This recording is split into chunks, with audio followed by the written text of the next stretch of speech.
Discuss करने वाले हैं, जहां आप ज्यादातर समय फेक ब्रेकआउट को पहचान सकोगे और ऐसे ट्रेड में एंटर करने से बचोगे। तब आपका ट्रेडिंग में विन रेट भी बढ़ेगा। सबसे पहले जानते हैं ब्रेकआउट क्या होता है। ब्रेकआउट बेसिकली तब होता है जब प्राइस किसी इंपॉर्टेंट की लेवल को ब्रेक करती है। वह की लेवल सपोर्ट लेवल्स हो सकते हैं या फिर रेजिस्टेंस लेवल्स हो सकते हैं। दोनों में से किसी भी लेवल को अगर प्राइस ब्रेक करती है तो उसे हम ब्रेकआउट कहते हैं। फॉर एग्जाम्पल, इस चार्ट को देखो। प्राइस बहुत लंबे समय से एक रेंज में फंसी हुई थी, जिसे हम कंसोलिडेशन जोन भी कहते हैं। इस कंसोलिडेशन जोन के ऊपरी लेवल पर एक रेजिस्टेंस लेवल ड्रा करेंगे और कंसोलिडेशन जोन के निचले लेवल पर एक सपोर्ट लेवल ड्रा करेंगे। इस पूरे कंसोलिडेशन के बाद जब प्राइस सपोर्ट लेवल को ब्रेक करके कैंडल नीचे क्लोज होती है, तब प्राइस बिना रुके हुए बड़ी बड़ी रेड कैंडल्स बनाते हुए नीचे चली जाती है।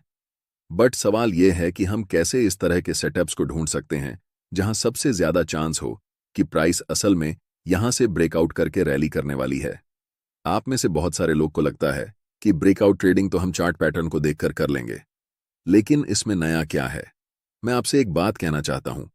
जब आप चार्ट पैटर्न को पढ़ते हैं, चाहे वे आप किताब में पढ़ रहे हों या किसी के वीडियो लेक्चर देख रहे हों, आपको सिर्फ बता दिया जाता है कि यह फॉलिंग वेज है, यह बुलिश रेक्टेंगल है, यह बियरिश रेक्टेंगल है, या फिर यह राइजिंग वेज है, फ्लैग पैटर्न है, बियरिश पेनेंट है।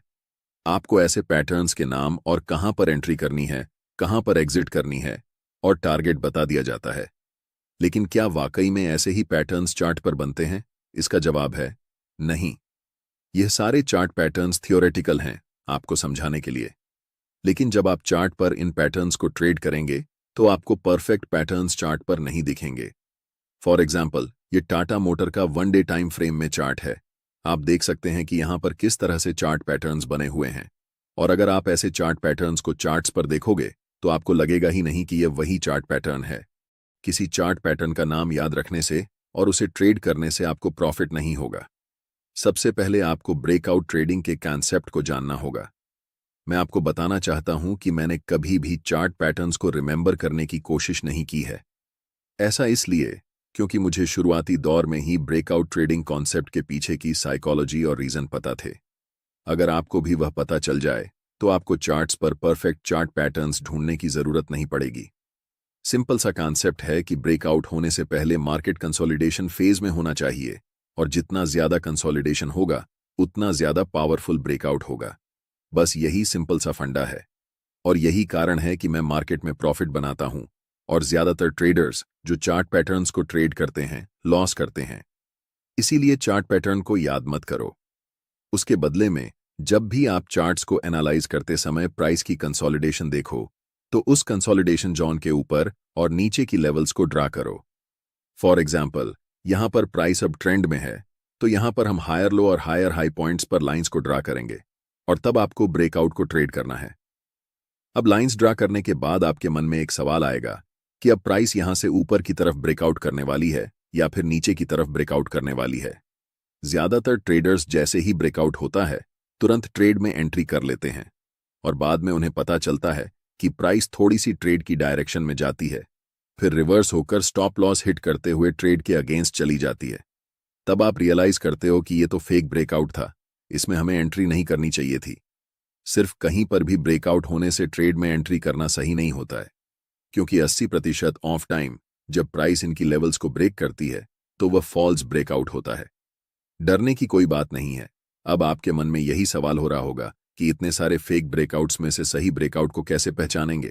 जब भी प्राइस ब्रेकआउट करती है तो उस समय आपको मोमेंटम कैंडल को पहचानना होता है। वह मोमेंटम कैंडल चाहे एक बड़ी कैंडल हो सकती है या फिर छोटे छोटे एक जैसे कैंडल्स बनकर बड़ी कैंडल के बराबर हो सकती हैं। यहां पर प्राइस रैली के बाद कंसोलिडेशन जोन में है, इसलिए हम इस कंसोलिडेशन जोन के ऊपर और नीचे के की लेवल्स को मिलाकर लाइंस को ड्रा करेंगे, और जब भी price next time consolidation zone के अपर लेवल को ब्रेक करके कैंडल ऊपर क्लोज होती है तो हमें वहां पर ट्रेड के लिए प्लान बनाना है। इस चार्ट में दिक्कत यह है कि यह लंबी कैंडल जो मोमेंटम कैंडल है वह जस्ट ऊपर जाकर क्लोज हुई है, यानी कि अपर लेवल से ज्यादा ऊपर नहीं गई है, उसके जस्ट नजदीक जाकर क्लोज हुई है। इसलिए यहां पर हम नेक्स्ट कैंडल का इंतजार करेंगे। अगर वह नेक्स्ट कैंडल बुलिश हो जाती है तो हमारे लिए यह एक परफेक्ट एंट्री सेटअप रहेगा। अब यहां पर सिर्फ 3 पॉसिबिलिटी हैं।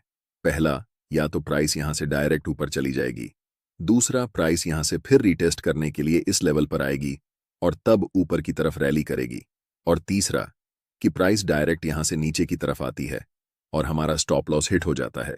लेकिन अगर हम मोमेंटम कैंडल पर ही एंट्री कर लेते हैं तो हम दो सिनेरियो में प्रॉफिट बनाएंगे। या तो प्राइस अगर यहीं से ऊपर चली जाए तो भी हम प्रॉफिट बनाएंगे, अगर प्राइस रिसेट के लिए इस लेवल पर आए और उसके बाद रैली करे तो भी प्रॉफिट बनाएंगे, और इन दे केस अगर प्राइस डायरेक्ट नीचे चली जाए तो स्टॉप लॉस हिट हो जाएगी। लेकिन हमारे पास 3 प्रोबेबिलिटी हैं जिसमें से 2 बार चांस होंगे कि हम प्रॉफिट बना सकते हैं। और जब ब्रेकआउट के समय मोमेंटम कैंडल बनती है तो ज्यादातर चांसेस होते हैं कि प्राइस यहां से डायरेक्ट ऊपर की तरफ निकल जाएगी। यहां पर ब्रेकआउट कैंडल मोमेंटम कैंडल है, लेकिन यह कैंडल रेजिस्टेंस लेवल के ठीक ऊपर जाकर क्लोज हुई है। अगर थोड़ी और ऊपर जाकर क्लोज होती तो हम इसी कैंडल पर ट्रेड में एंट्री करते, लेकिन यहां पर हमें नेक्स्ट कैंडल का वेट करना है। मोमेंटम कैंडल के बाद जैसे ही नेक्स्ट कैंडल फॉर्म होती है और ये ग्रीन क्लोज होती है, तब हम मार्केट में बाय पोजीशन के लिए एंट्री लेंगे। एक इंपॉर्टेंट बात यह है कि जब मैं इस लाइन को कंसोलिडेशन जोन के ऊपर और नीचे ड्रॉ कर रहा था, मैंने आपको इस चार्ट पैटर्न का नाम नहीं बताया, क्योंकि चार्ट पैटर्न के नाम में कुछ नहीं रखा। ब्रेकआउट का फंडा यही है कि पहले कंसोलिडेशन होना चाहिए और उसके बाद ब्रेकआउट। जब कोई मोमेंटम कैंडल ब्रेकआउट के दौरान बनती है तब हम ट्रेड में एंट्री करेंगे। अब जानते हैं कि जब हम इस ट्रेड में एंट्री करेंगे तो हम कैसे टारगेट और स्टॉप लॉस लेंगे। स्टॉप लॉस के लिए जो ब्रेकआउट कैंडल है उसकी लो को हम स्टॉप लॉस रखेंगे। टारगेट हम फिक्स मोड में नहीं रखेंगे, जैसे 1-2 या 1-3। ये करना हमारे हिसाब से प्रॉफिट पोटेंशियल को रोकने जैसा है। इसलिए हम यहां 9 EMI का इस्तेमाल करेंगे, जिससे हम लंबे ट्रेड को राइड करके सिंगल ट्रेड में बढ़ा प्रॉफिट कमा सकें। जैसे ही प्राइस 1 से 2 का टारगेट अचीव हो जाए तो हम स्टॉप लॉस को एंट्री पॉइंट पर लेकर आएंगे, जिससे हमारा रिस्क 0 हो जाएगा और हम ट्रेड को राइड करके प्रॉफिट को एंजॉय करेंगे। और यहां पर हमें देखने को मिल रहा है कि प्राइस 9 EMI के नीचे कैंडल क्लोज कर चुकी है, इसलिए हम यहां से ट्रेड से एग्जिट हो जाएंगे।